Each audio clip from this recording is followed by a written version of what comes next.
ஐக்கிய மக்கள் சுதந்திர முன்னணியுடைய பொதுச் செயலாளர் சுசில் பிரேமஜாயந்த நேற்றைய தினம் முன்னாள் ஜனாதிபதி மஹிந்த ராஜபக்ச தங்களுடைய கட்சியின் வேட்பாளராக போட்டியிடுவார் என்று அறிவித்திருக்கிறார். ஆனால் இதை குறித்து தற்போதைய ஜனாதிபதி மைத்ரிபால சிறிசேன எந்தவித கருத்தையும் வெளியிடாமல் இருப்பது மிகவும் குறிப்பிடத்தக்க ஒரு அம்சம். ஏனென்றால் ஸ்ரீலங்கா சுதந்திர கட்சியினுடைய வேட்புமனுவிலே அவருக்கு எந்த விதமான இடமும் கொடுக்கப்படாது என்று திட்டவட்டமாக அதற்கு முன்னர் கூறியவர் ஜனாதிபதி மைத்ரிபால சிறிசேன.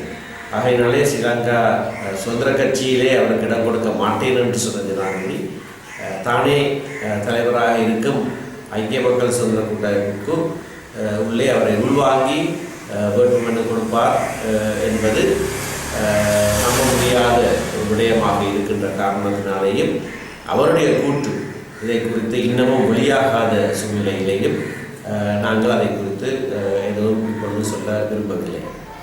தமிழ் தேசிய கூட்டமைப்பை பொறுத்தவரையிலே ஸ்ரீலங்கா சுதந்திர கட்சியோ ஐக்கிய மக்கள் சுதந்திர கூட்டமைப்போ யாருக்கு வேட்பாளர் நியமனம் கொடுக்க வேண்டும் என்பதை குறித்து நாங்கள் எந்தவித கருத்தையும் சொல்லவில்லை. அது அவர்களுடைய உட்கட்சி விவகாரம்.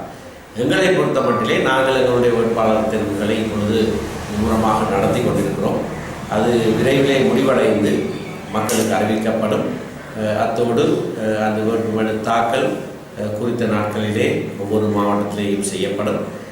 அத்தோடு இந்த தேர்தலிலே நாங்கள் எங்கள் மக்கள் முன் வைக்கின்ற எங்களுடைய தேர்தல் அறிக்கை எப்படியான ஆணையை நாங்கள் மக்களிடத்திலிருந்து கோருகிறோம் என்பதை இந்த தடவை எங்களுடைய தேர்தல் அறிக்கையிலே மிக தெளிவாக நாங்கள் சொல்வதற்கு இருக்கிறோம்.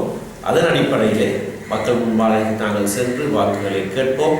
மக்கள் ஏன் இந்த தடவையும் மும்முரமாக வாக்களித்து தமிழ் மக்களுடைய ஒரு ஒற்றுமையான ஒருமித்த நிலைப்பாட்டை தமிழ் தேசிய கூட்டமைப்பு மூலமாக வெளிக்கொண்டு வர வேண்டியதன் அவசியம் என்ன என்பதை நாங்கள் மக்களுக்கு எடுத்துச் சொல்வோம்.